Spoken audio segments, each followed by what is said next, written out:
Per fer cerques en la nostra base de dades, cal situar el cursor allà on volem que s'apliqui la cerca. Si el situem en una carpeta determinada, la cerca només s'aplica en aquesta carpeta.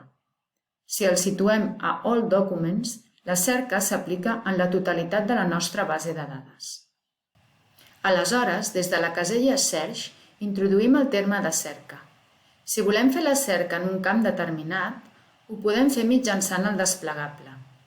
Si no especifiquem cap camp, la cerca s'aplica en tots els camps del registre i també el text complet dels documents que tinguem incorporats.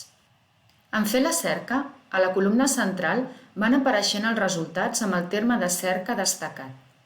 En el cas dels documents a text complet, podem obrir el PDF i veiem que la cerca també s'ha executat.